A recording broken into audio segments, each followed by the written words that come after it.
First of all, I want to thank everybody. Yes, as Ariel said, this is the last Zoom class actually in this living room, in this house. Believe it or not, I'm moving, God willing, in a couple of weeks. I'm moving to a different part of Florida. And I'm just very, very excited that eventually we're going to, God willing, next week on Tuesday night, we're going to start live classes. Tuesday night will be opening night. And I just want to give you a little bit of a preview of the chart that we made. That literally this is all of my classes into a chart made by a very good friend of mine that we're going to share with you. We're going to go through the process of going from darkness to light. This is going to be next week's Tuesday night. It will not be Wednesday night anymore. It's going to be Tuesday night, God willing. So that is next Tuesday night at the Lighthouse, which is on 2600 Northeast 29th Street, right by Ben Torah. First of all, it's a pleasure. I want to, again, thank everybody, all the support. There's been a lot of highs and lows, and thank God we're here. And today we're going to finish off by talking about one of the most important topics I can speak to you today about, which is called self-esteem. Before we talk about self-esteem, I also want to congratulate the 500 people that have signed up for the 40-day challenge. And I want to really, really, really reward them, and pray for them every single day. My prayers, I'm praying for you guys to have the strength to continue to have this challenge, because I'm going to tell you the honest truth. I would be nowhere today if I didn't work on the addictions that I had, if I didn't work on the issues that everybody's going through. I would be nowhere today if that was not done. So if you really want to start a new beginning, 99% of the issues that we're going through in life are very connected to that issue. And this is why I talk about it so much. So again, I'm very proud of the response that we've had. We've had over 500 people, maybe 600 people already sign up, women, men. And you can, and like Reuven Baruch says, it is a general remedy. It's such a cleansing. And it's not like we don't have a vessel. It's just that the light's not coming through. And these are the blockages that we're going through and all these situations today. So today, guys, I'm going to talk to you about self-esteem. How important is self-esteem? If Rabbi Nachman told you there's one Torah that I want you to keep with you, your whole life, there's one Torah that I want to keep with you, Rabbi Nachman referred to the word azamra. Azamra means I will sing with what I have. He says, if any of the Torahs you're going to live with, this is something you're going to live with all your life. We do this because there's always going to be something off. We're not in this world to be whole. We're in the opposite. We're more broken than whole. We're broken in areas of our lives in health. We're broken in relationships. We're broken in some of our marriages. We're broken in some of our health. There's nothing whole in this world. Nothing is whole. Everything's broken, needing to repair. This is how we're made. This is part of the tikkun process that nobody's perfect. Those that strive to be perfect, it's just an illusion. But what do we do with all these breakages? What do we do with all these failures? What do we do with all these blockages that we're going through? What do we do with it? Unfortunately, if we don't have the right mindset, we start to lose ourselves. We start to lose our where we come from. We start remembering, today, everybody talks about identity theft. And they're like, can you believe what happened to me? Somebody stole my identity. How dare them? How could somebody steal my identity? It's horrible. I said, your identity has been taken spiritually. The Zehava has taken people's identity. People don't even know what they are anymore. They don't know who they are anymore. They lost themselves.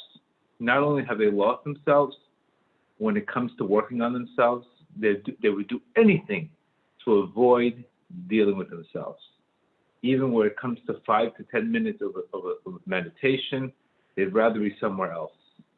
So you could see how much brokenness and how much failure has affected us, how much bad relationships and how many broken hearts people have out there. You could see how much it's affected us and how much we've taken this personal. And unfortunately, this has led us to having a very dented self-esteem. Because of this self-esteem issue, which is what is self-esteem? Self-esteem is an opinion of what you're worth. It's led us, when we lack self-esteem, we don't, our relationships are horrendous. We don't want to deal with any failure, so we'd rather be in comfort. I'm going to talk to you about 13 issues that we give our energy away. So this is what happens when we lose ourselves, when we stop remembering who we are. We stop remembering that we're the son of the king. We stop remembering the powerful soul that we have. Then all of a sudden we start losing ourselves. This is what's happening today. This is what's happening in life. People don't want to drive anymore. People don't want to push anymore. People don't want to. They don't have a sacrifice today. Very few people you see. What am I willing to sacrifice for? And this is why there's such a connection. Remember this line. There's such a connection between self-esteem and efforts. When I talk about this 40-day challenge, guys, you're going to need a lot of effort. But you have it inside of you. This is the word ratzon. Ratzon comes from the word keter. Ratzon means will. That means God put inside of us this unlimited willpower and an unlimited potential that we have. But the problem is we're not tapping into it. And this is why Jews stayed in Egypt. 80% of the Jews stayed in Egypt because they lacked the desire and they lacked the confidence to get out. So they suffered from a slave mentality. And today also, many of us have suffered from the slave mentality, have suffered from the victim mentality. And I always tell people one line that I remember, and this is something that I live by, that if you think the price for failure is expensive, you have no idea what the price is for regret. The price of failure is like a peso compared to the regret that you can have in life. So if you recognize that, you're going to go all in. You don't care about failure. But if you don't recognize that there's going to be a heavier price if we stay in fear. I was talking to somebody the other day, and they were telling me how, the girl's in her older 30s, and she clearly has the same issue. She suffered from some kind of trauma, and anybody that comes in, she doesn't let them in. Why? She's afraid to get hurt again. But I explained to her very simple. No ego, no injury. No ego, no injury. Big ego, big injury. To the connection, the connection between our ego and pain is very, very connected. That means if I don't have a big ego, I'm not going to take it personal. If somebody doesn't love me, they don't love me. If somebody doesn't like me, they don't like me. I don't need your approval to like me. So again, no ego, no injury.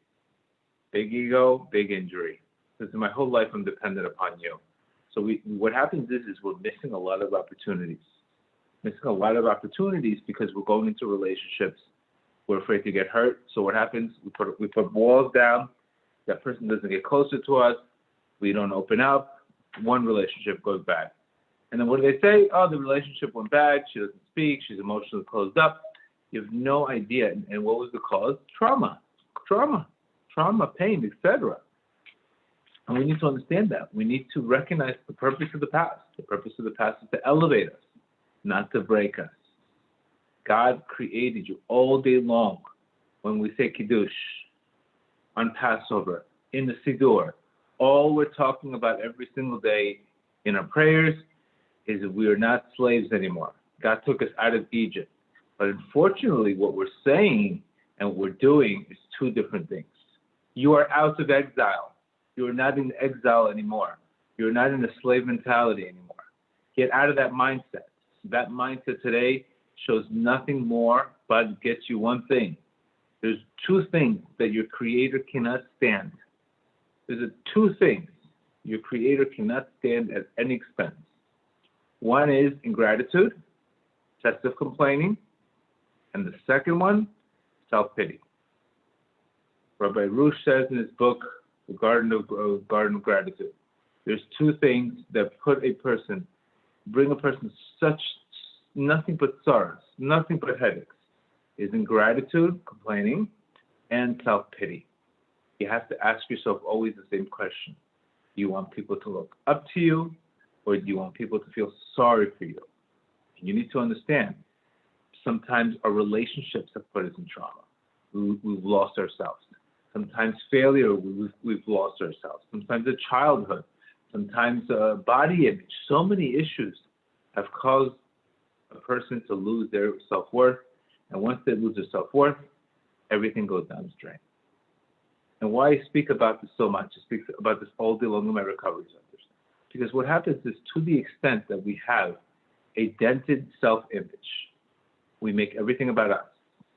So what happens, I tell a typical, let's say somebody in my facility, I said, listen, if you don't work on your self-esteem, it's going to cost you everywhere. What's going to happen? You're going to get into a relationship. All of a sudden, they don't like you. It's going to trigger you to use again.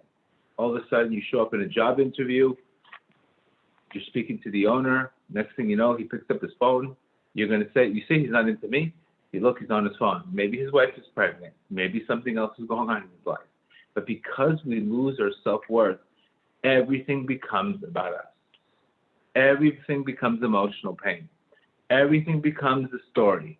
We take up all the room, and there's no godliness in our lives. There's no godliness in our lives. There's no growth in our lives, because we're taking up all the room, and more importantly, we're not letting our Creator in. So I can't tell you enough how important to build your self-esteem. And this is why we start with discipline. So let's talk about the steps. Some of the things that can cause. We already know what can cause self-esteem, but how do they affect every single one of our lives? And you need to understand, the way to build your self-esteem is through momentum, is through doing the exact same opposite things that you were doing before, is to become more humble, not to take things personal, not become self-centered. And we're going to talk about that. So number one, we need to understand that discipline leads to freedom. If you want to be free in our lives, we need to have discipline. I would say today, more than ever, there's so much noise out there. There's so much noise, no matter where you go. If it's not noise out there, it's noise inside of here. So we also have to discipline ourselves. To be careful what we're thinking about, is to discipline ourselves of all the exterior voices, of all the people saying, I'm not good enough, I'm not pretty enough, I'm not strong enough, I'm not this enough, I'm not a good learner, I'm not good this. Let me tell you something about my life. I never went to yeshiva, I went to public school. All I had is one thing, desire. The rest Hashem took. All I had to do is push. The rest Hashem did. I had nothing else to do but desire. Skills, I didn't have them originally. It came to me because of desire. That means you have to focus today more on I will versus IQ. If you focus on too much of IQ with no will, you're going to get nothing. The I will has to be so much stronger than the IQ today. There are brilliant people out there, but they have no desire. They have no character. Brilliant, crazy IQs, but they think they know everything. They're not willing to put the extra effort. So remember, the number one is discipline. Discipline is everything. And this is why I started the 40-day challenge. I want people to develop discipline. I want people to develop a mindset of, right now, I'm going to cool down my impulses and I'm going to heat up my vision. I want people to develop a mindset that I don't want you to be in the buy now, pay later mindset. This is what happens when we lose our self-worth. We don't have discipline. And we do what? We buy now and we pay later. And what you have to do is you have to starve your distractions and feed your focus. You have to do the opposite. Not now. I want it later. And this is the beginning. The effort and self-esteem are very, very connected. More self-esteem, the more effort you're going to put in. Less self-esteem, very low effort. And this is how we know our self-worth is based on our effort. Very, very important. So number one thing is definitely is the importance of delayed gratification, the importance of discipline, the importance of investing in our future self, the importance of putting down the distractions, putting down the quick, immediate dopamine for long-term dopamine, for long-term meaning, long-term purpose in life, versus the quick dopamine.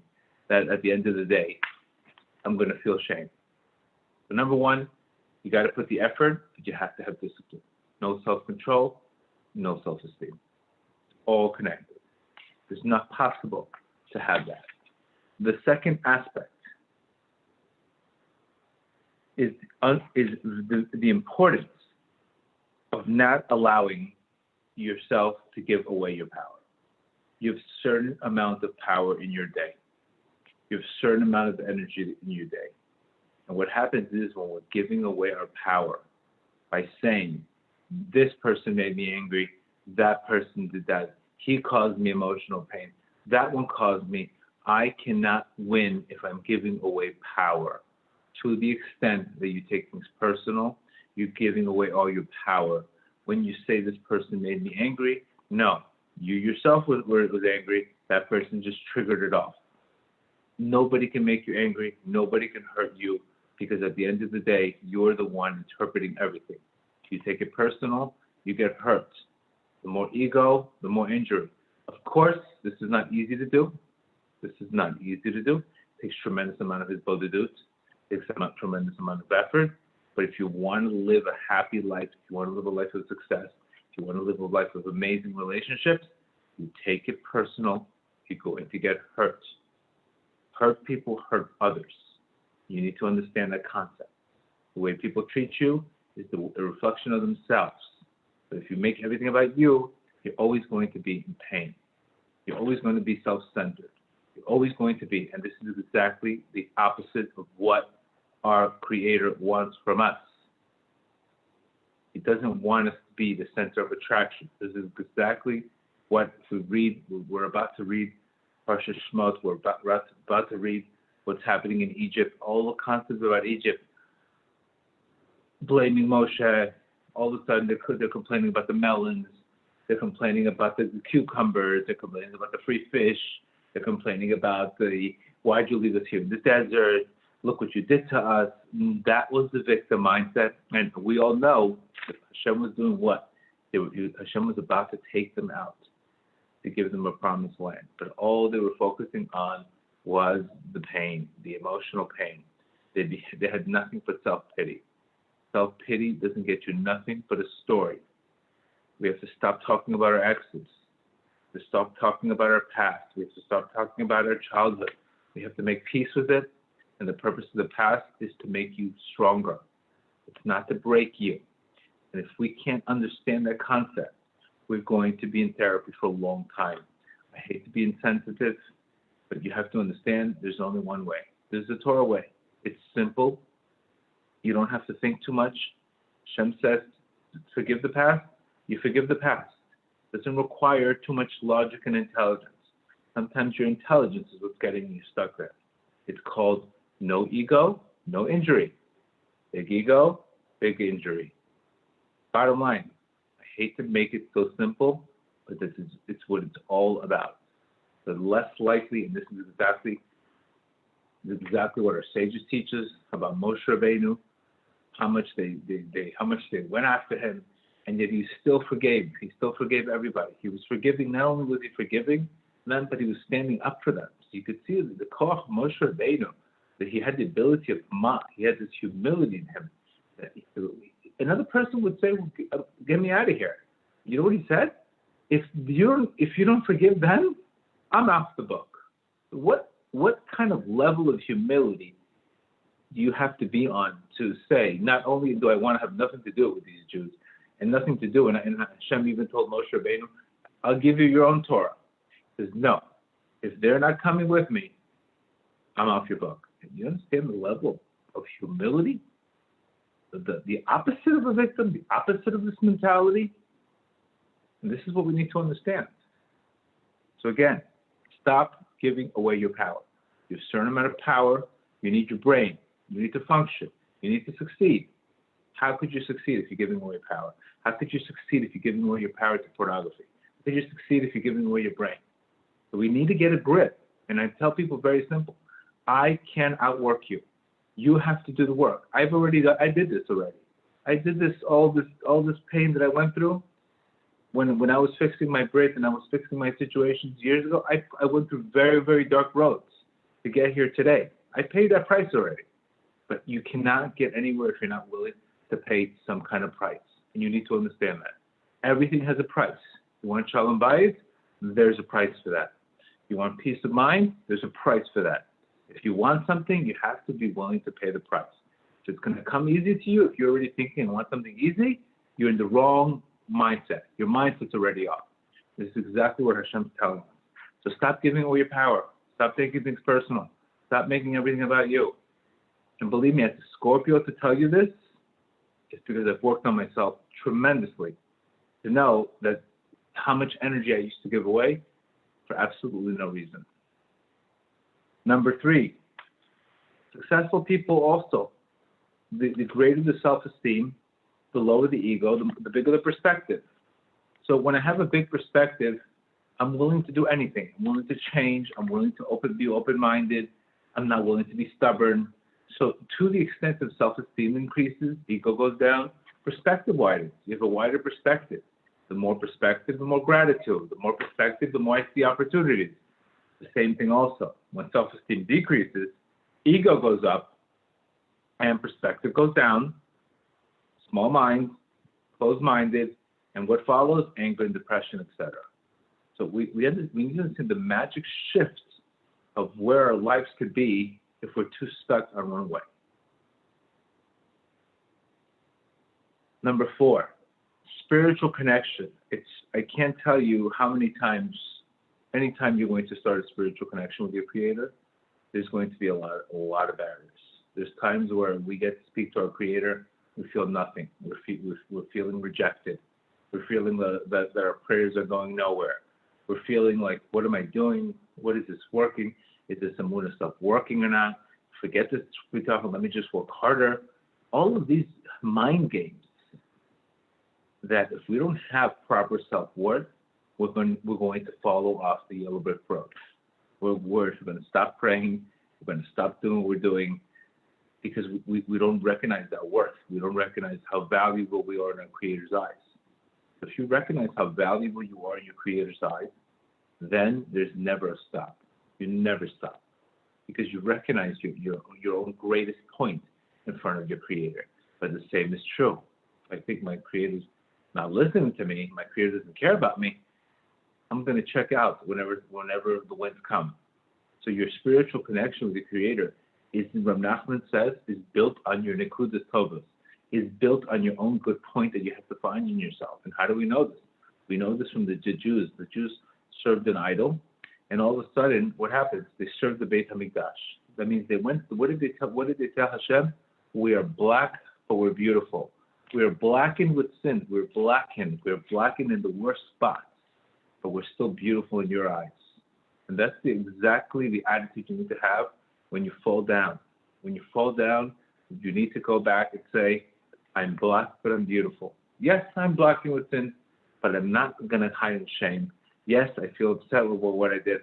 Maybe I let myself down, but I'm still showing up, even with the blackness, even with all the schmutz and all the addictions that I have. I'm still showing up to you beautiful. And Rav Nachman says that when you do that, not only do you change and you create momentum, but you create a favor in heaven. So by judging yourself favorably, you actually get more mercy above. Unbelievable concept. But when you judge yourself unfavorably, what happens in heaven? They give you dinim. So you can understand that you're here to win. You have to judge yourself favorably.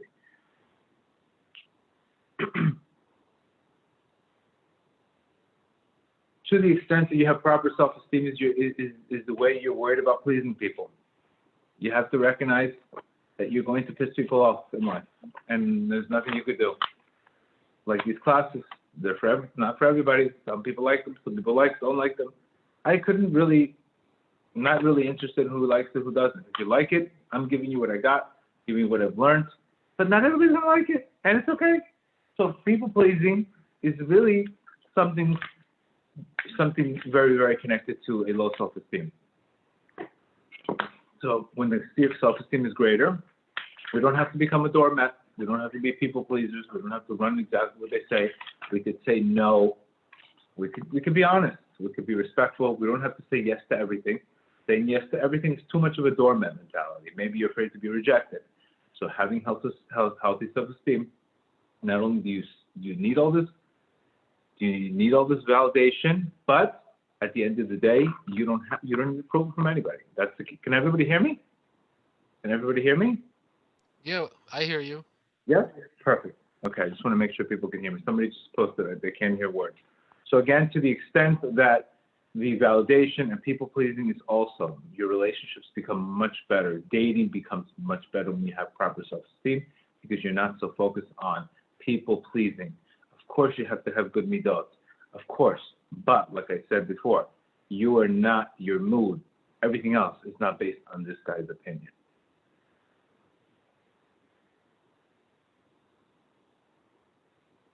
People with healthy self-esteem also do not care if they fail. They don't fear taking risk. They don't fear getting married again. They don't fear trying new things out. They don't fear taking risks. Where people with very low self-esteem are very afraid to take risks. Because what happens if I fail? What will they say? What will they think? Instead of, what do I need to do? That's the question you need to ask yourself. Not what will they think, but what do I need to do? A tremendous change. So your ability to be a risk taker, your ability to take calculated risk, your ability to start new things, even in a marriage, even dating, it's not dependent upon failure. That means, yes, I can take a calculated risk. I'm not going to get it every time, but I'm not going to be so upset if I fail. Because I recognize that everything I do and everything I get in my life is only a result of my Creator blessing me with it. If it didn't succeed, it's because my Creator didn't want it to happen. If it succeeded, because my Creator wanted it to happen.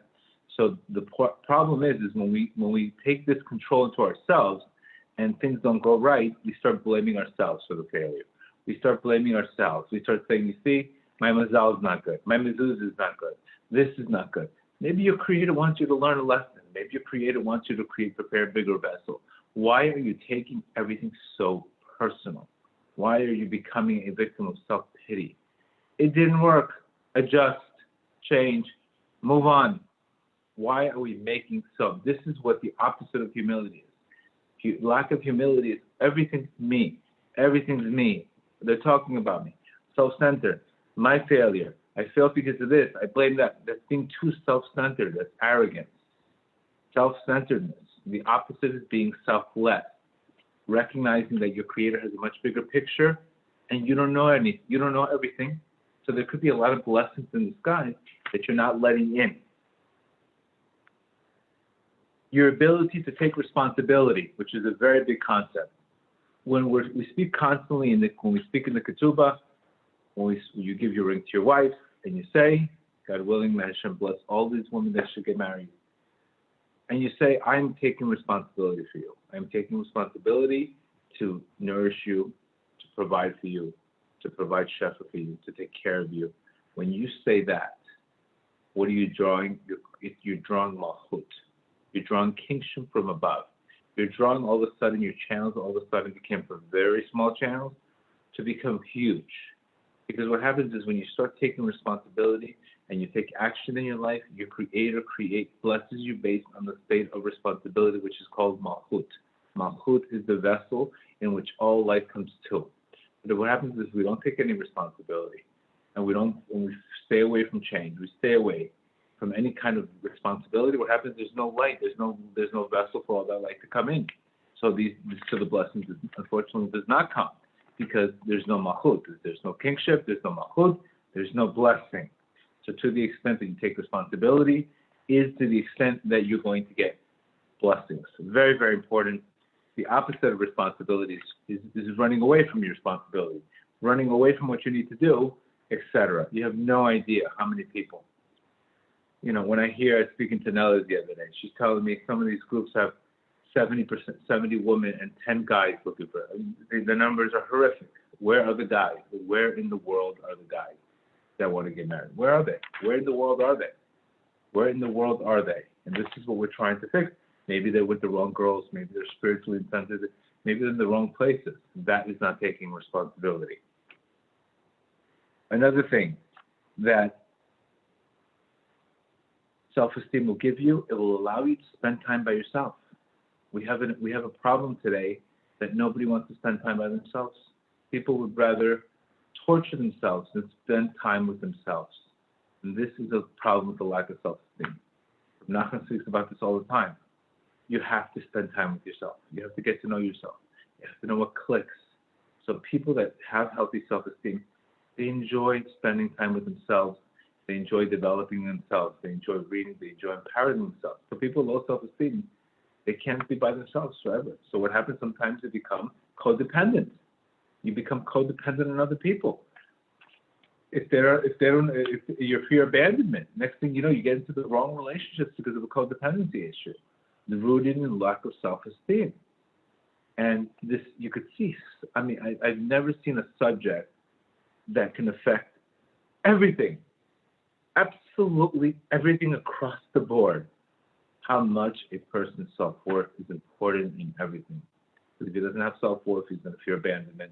And what's going to happen? It's going to be codependent and on sometimes the worst spouses, places that he shouldn't be in, but because he lacks his self-worth, he becomes dependent on other people instead of dependent upon Hashem.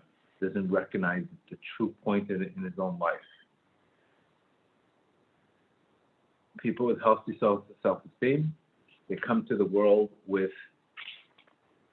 a lot of gratitude. People with low self-esteem, they're always expecting everything from everybody. So the expectations versus appreciation is very connected. You hear this today. You better pay for my student loans, you better pay for my this, you better pay for that, you better pay for this, take the money from the rich, give it to the poor. Just this mentality, Shem Yerazov, Shem Yerachem. Anybody that supports this mentality is an anti-Torah mentality of, I don't have to work, I just get it from everybody else. I'm entitled to everything. This is so anti-Torah across the board. That Hashem wants you to develop your soul to be not only the giver, not only that he doesn't want you to be a taker, he wants you to become a giver. This is what the Gemara says.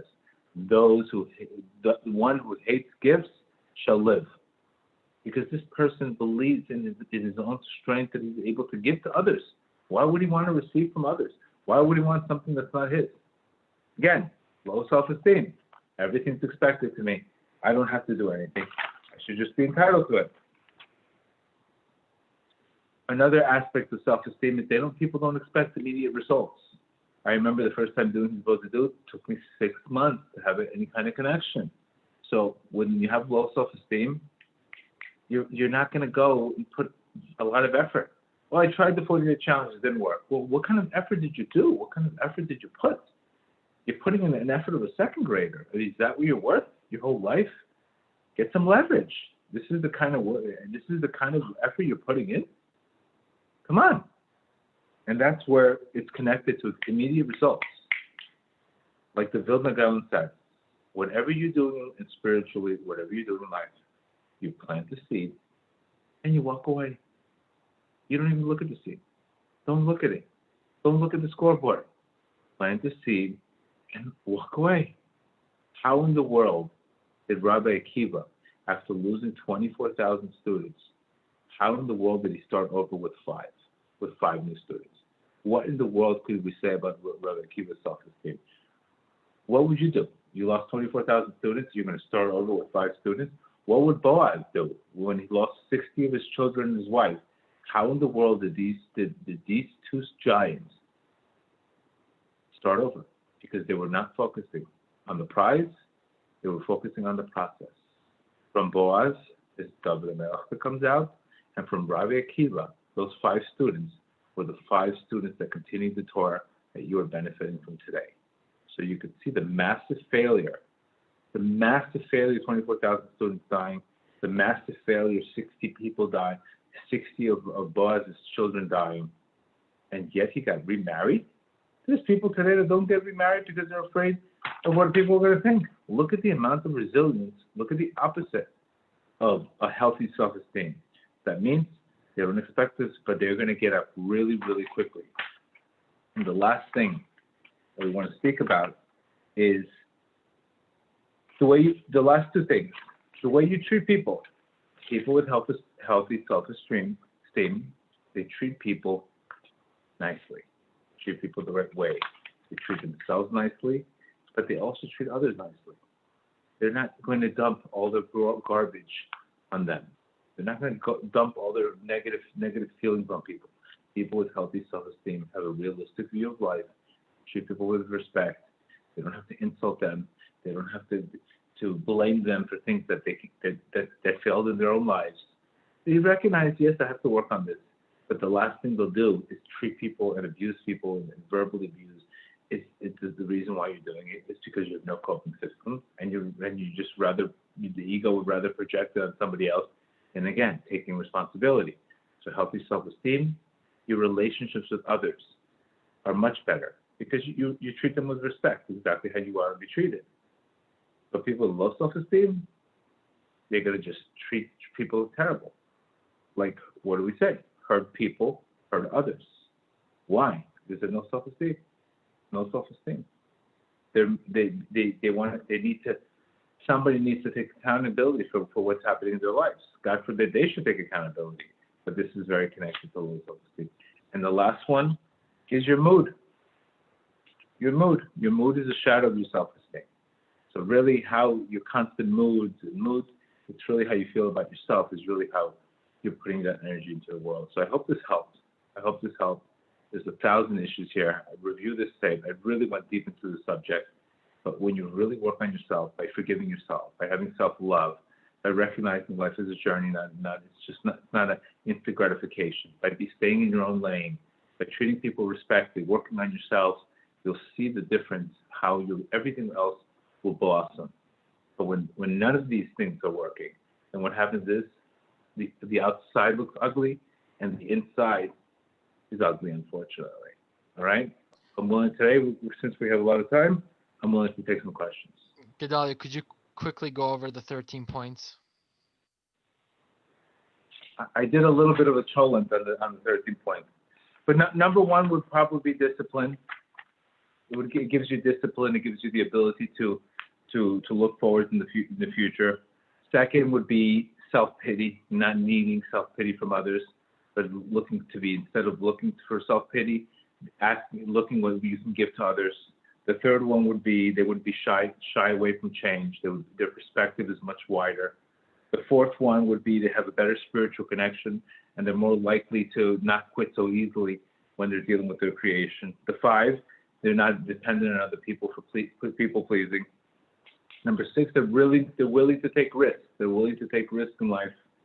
7th, they don't dwell on the past excessively. They recognize the purpose of trauma was not to break them, but to make them. They don't. What are we at? 8? You're at 7 right now. You just 7. said 7. Okay. They don't fear. They take responsibility. They're able to draw malchut.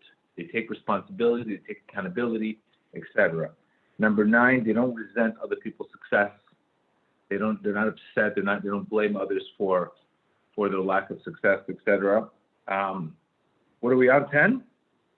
You're at 10 right now. Okay. They don't fear alone time. Another thing we spoke about, not fearing alone time. That's 11. 12 is No, that was 10. They don't feel. 10. Yeah, now you're 11. Oh, they don't feel alone time. 11 is they don't expect immediate results. They don't have a quick expectation of immediate. It has to. It's not working. No, sometimes for me, I relapsed 7 times when I gambled. I didn't get it the first time. I got it the 8th time. So expecting immediate results is an issue. 11? You're at 12. 12, the way they treat others, the relationship with other people will be much better because they will not seek to dump all their negativity on other people. They'll know how to process them. They'll know how to have a munah. And number 13, their mood. Their mood, 99% of our decisions are based on our mood. And our decisions are based on how we feel about ourselves. So our mood, the way we feel about ourselves, is how usually we treat others. This is a list that I came up with. I came up with it as we were speaking. I had bullet points, but the flow came from above. One of the viewers posted something really nice. Self-esteem is the result of the relationship you have with yourself. Correct? Yep. Correct. Okay. No, correct. Okay, so the first question here is, I am so arrogant. Where do I start with getting the self-esteem? How does a self-hater break this vicious cycle? Right. The first is being aware of what you're doing, why you're doing what you're doing. Like listening to a class, this is the first step to explain to you that self-esteem, being arrogant, being the real reason behind being arrogant is really being self-centered. You're the center of attraction. So the key is really to remove yourself, to not think less of yourself, but think of yourself less. So the way to do it is really learn about it. First, you have to learn about it. You have to learn about the concept. And then when you learn about the concept, then you need that. The more you learn about the concept, the more you develop your new mindset, and you'll start all of a sudden the same things you would normally do before. You would make adjustments. So, for example, instead of making an excuse, you would make an adjustment. So take this list that I came up with, and really, really, really, really, get into it, and see how much your relationships, how much everything else will change. Okay. I know in general we're not supposed to say Tehillim after sunset, but on the 40-day challenge, can you say Tikkun HaKlali at any time at night? And if you haven't finished, sources, right? So go ahead. If you hadn't had the opportunity to say it that day, could you say it at night? Many 50-50. Many people say you could. There's sources you could, but generally we don't say Tehillim at night. But I've gone to Uman where I've said it at night. My rabbi said, I asked my Rabbi Kramer, he said no problem. But the better to say it in the first thing in the morning, because what happens is if you start saying it at night, you're going to end up forgetting it. The key is really to get it first thing in the morning. Okay. What causes us to feel as though everything that's happening is happening to us and not for us? Right. A lot of this mindset, a lot of being in a self-centered mindset, low perspective, and when we have low perspective, we don't see the big picture. It's almost like coming into a middle of a movie and saying, I can't believe what's happening in this movie. I don't understand it. Well, did you look at how about the beginning of the movie? How about the end of the movie? You can't just come into the middle of a movie and say, I don't like the way things are going. There's a big picture in life. So healthy perspective sees the big picture. A very narrow perspective only sees, like today, you look at what's going on and you see many people, unfortunately, are victims. And they're victims too. They think America is the worst country in the world. Oh, really? America is the worst country in the world? Why don't you go to Guatemala and see what's going on over there? Why don't you go to Venezuela? You think you're living in the worst country in the world? You think there's no opportunity to get the racism? Go to a different country and you'll see what America is. So what happens is sometimes your perspective is off. Sometimes you have to go to a third world country to recognize the opportunities you have in this country. And then you'll pretty much shut your mouth. Your perspective is off. Your perspective is off because your ego is blocking your perspective. That's what ego does. Ego doesn't allow me to see the big picture. Ego only allows me to see the short term, what I want to see. Okay. Is it 100% to us to decide if we allow how people's words change our mood? You said that if someone says something not very pleasant to you, it makes you feel in a certain way. And that means that you gave them the power to control your feelings. My question is it always up to us to decide if we're allowing someone's words to affect us? The answer is yes. I'll explain to you why. When you're in a good mood, let's say you won the $1 million lottery. Let's say you won a lottery for $1 million. And all of a sudden your aunt is bothering you all the time. She tells you, I can't believe you don't like that guy. I can't believe that you let that guy go. Normally that comment would bother you. But she's telling you, oh, you're single, but you just won $1 million. You're like, leave me the hell alone. I just won $1 million. All of a sudden, everything shifted to, There's a much bigger picture going on. Then I have to worry about what she's yapping away, telling me that I'm not getting married early enough. So it's always the way we feel about ourselves is how we interpret what things mean to people, what other people say to us. So if we have a health, if we're happy, we're gonna give things different meaning. But if we're not happy, if we're not in a good state, then we're gonna take other people's garbage and just make it about us. It's not an easy thing, guys. Let's be honest. This is a very difficult thing. We know a lot of people have major emotional issues, but remember the concept that hurt people hurt others. Stressed people dump their stress on other people. If we don't have a proper system of letting go, then what do? We all day long we're just transferring negative energy to everybody else. It's called displacement of energy. I'm displacing my energy and displacing it somewhere else where it doesn't belong. A girl a good example would be a girl who shows up to work, her boss yells at her because the boss is stressed out. He yells at her for no reason. He lost the customer. The boss is yelling at the girl, and the girl comes home and throws a bone to her dog and hits him in the face instead of giving him nicely the dog. What did the dog do? The dog's been sitting here doing nothing. But she had a bad day. She came home and instead of giving the food to the dog nicely, she took and says, "Here, take the food." What did the dog do? What could the dog do to have a better emotional parent? The dog's sitting on the ground. What do you want from the dog? What did the dog do to you? I'm just giving you an example. But if let's say that same day she gets a raise.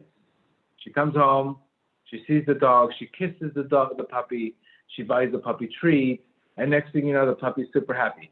Both things had nothing to do with the dog. It had to deal with how that woman felt about herself coming home. So if you look at this example, it's pretty much all the time. It's usually the meaning we give to something. Okay. What tips can you offer someone who is working on rebuilding their self-esteem but living in an environment that's very toxic and challenging? Right. I would start by recognizing that the toxic people in like I said, the 13th step, the way people treat you. Why in the world would I treat somebody bad?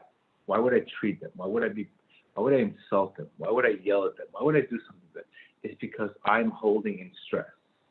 And I'm just stuck, and that person just becomes the displacement of energy. So what happens is first, recognize that, just become an observer. Recognize that this is the way they're not emotionally capable to give. Remember, if you ask me for $100, I only have $50. I can't give it to you. I don't have it. So most people don't have this emotional capacity to give to other people, and they just don't know how to communicate. So they just yell and vent and scream, and just become completely, So again, number one is learn about it, learn all these steps, listen to the class, process it, pray about it, and then you'll recognize that you're taking things too personal. You're taking things too personal. That's why it makes it toxic. Okay.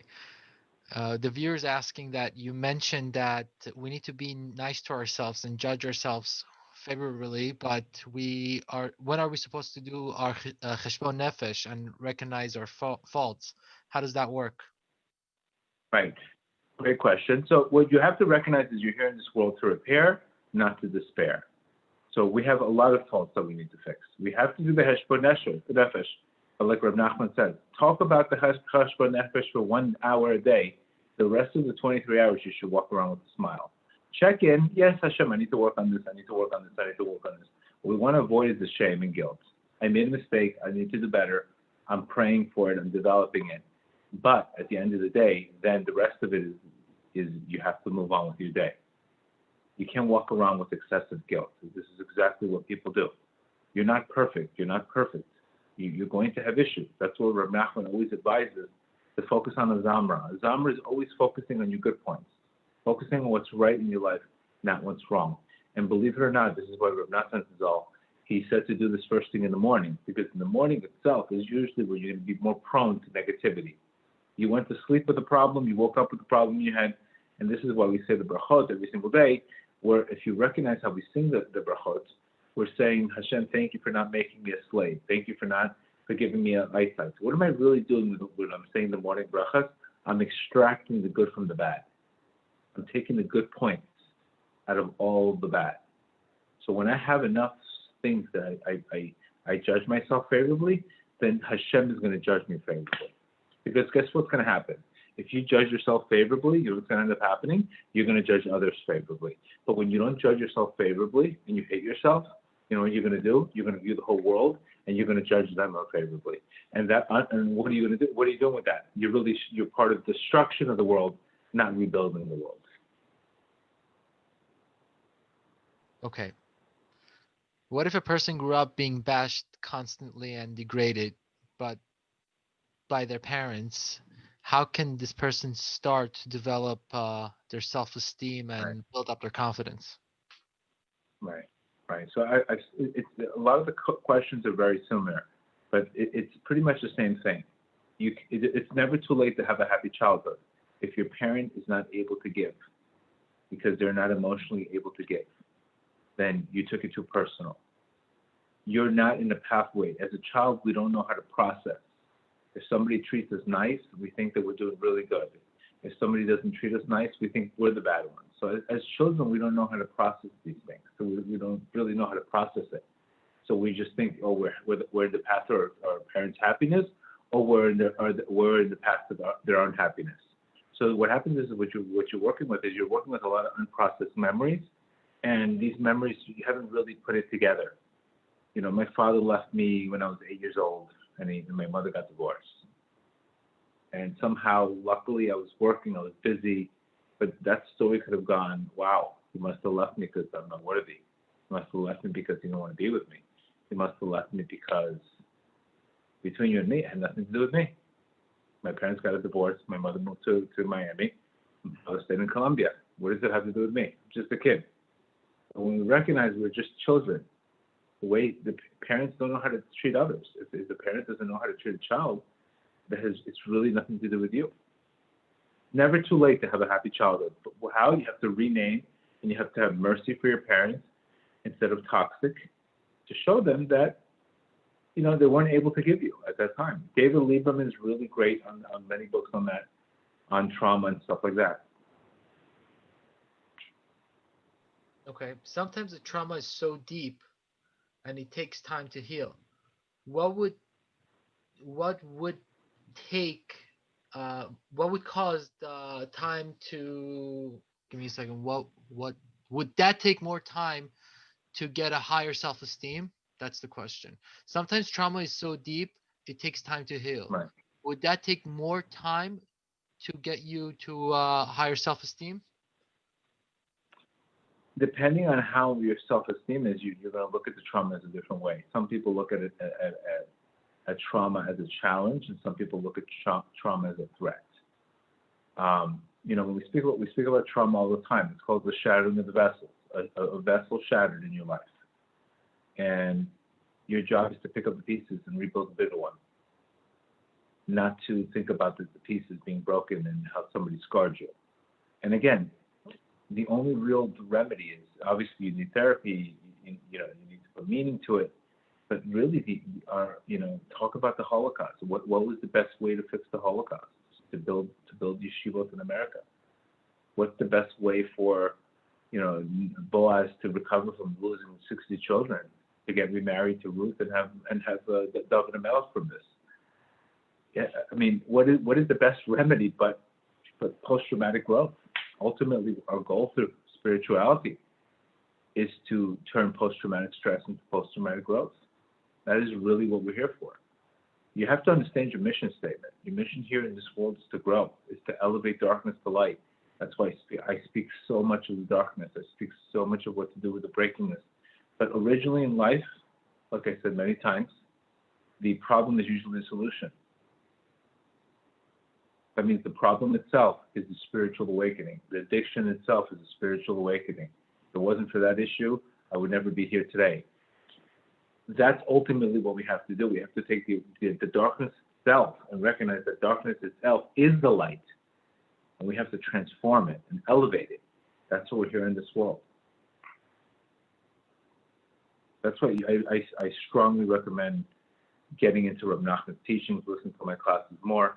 Because eventually what's going to happen is little by little you're going to build momentum, and the new you is going to be built. Listening to one class here and there might help you, but if you're really struggling with something, you really need a massive, massive redirection. Okay. What advice do you have for someone who grew up with the mentality to question everyone and everything? And this person right now is really trying hard to follow the Breslov teachings and do the right things. So, Right. what advice do you have for someone in that Are position? they an earth? Ask them if they're an earth sign. I'm sure they're listening. If they're an earth sign, listen, some people have a yetzer hara for this. We all have, remember, earth, fire, water, and air. We all have a tendency to have an issue in our lives. Some people have more anger than others. Some people have a bigger problem with addictions than others. Some people are more prone to have less stability in life and not be focused. Some people have a problem with being too rational and not letting things go and just having a simple faith. So usually earth signs have that issue. The Capricorn, not so much the Capricorns, but the Tauruses. I have a lot of friends that are Taurus. They need to see it to believe it. They're very earthy. They need constant proof. And really, a miracle is nothing proof about a miracle. You have to almost enhance a new belief to get it. So it could be in that situation is you have to recognize that Emun is all about the not what is, what could be.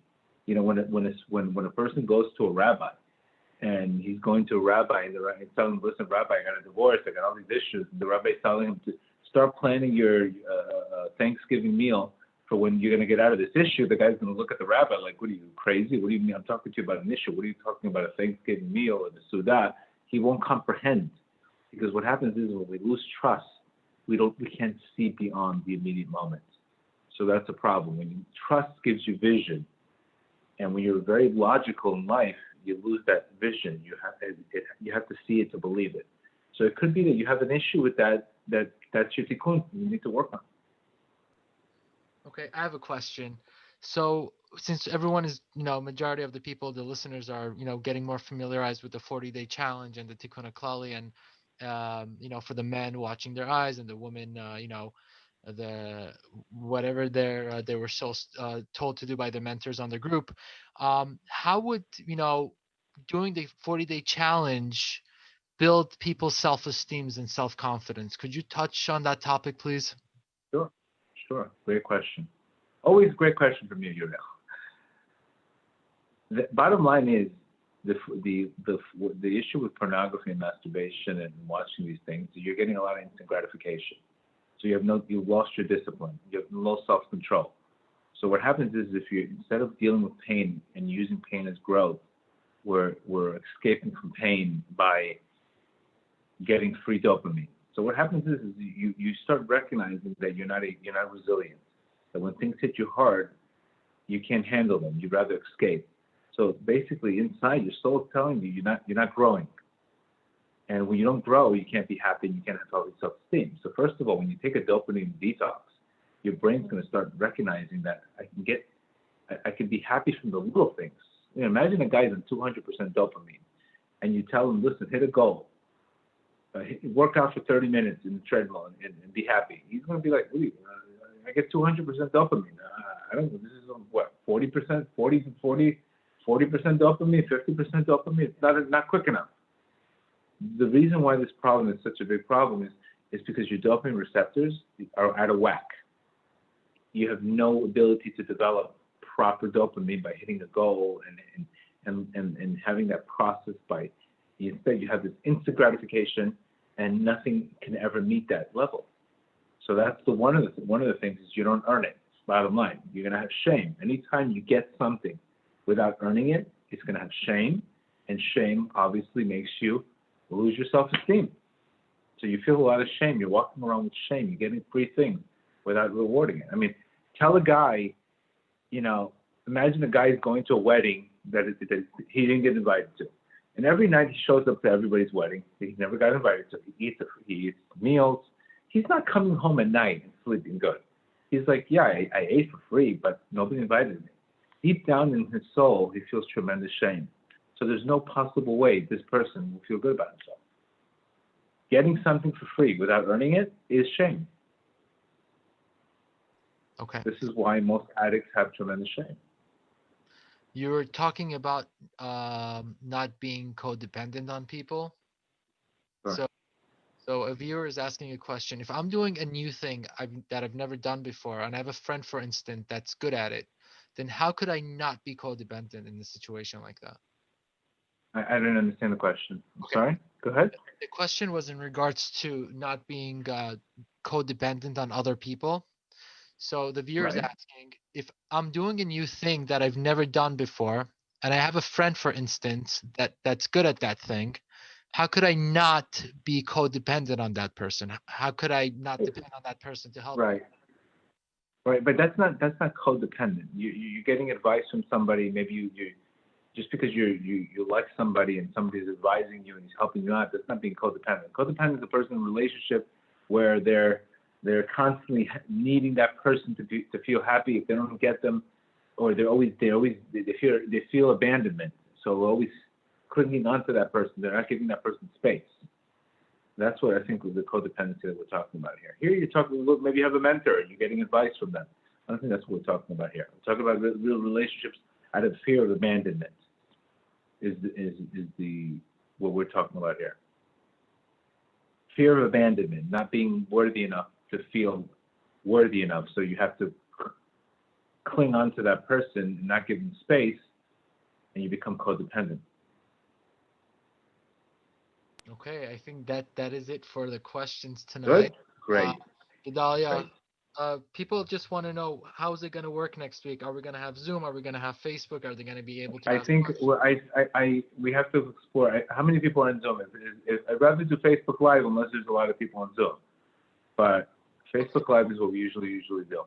Okay, and in terms of questions, how do you want to move forward with that? The questions might be tough. We have to figure out the question situation. Maybe We have to figure it out because there's a crowd. We have to figure out. Maybe we could have people sending their questions earlier. Could be. Yeah, Related maybe we could do that. All right. Yeah, Again, maybe we everyone, could do that. it was a true pleasure doing this for the past few months. I gained a lot. I hope everyone else has gained. And yeah, Perfect. Gedale, Remember, it's Tuesday nights in Miami. Believe it or not. It's going to be Tuesday nights. Maybe we'll do 1 week here, 1 week there. We'll figure it out. But for sure, next week, Tuesday night, is definitely going to be in the lighthouse. Gedale, thank you again. Okay, guys? Guys, have a great night. Okay? Bye-bye.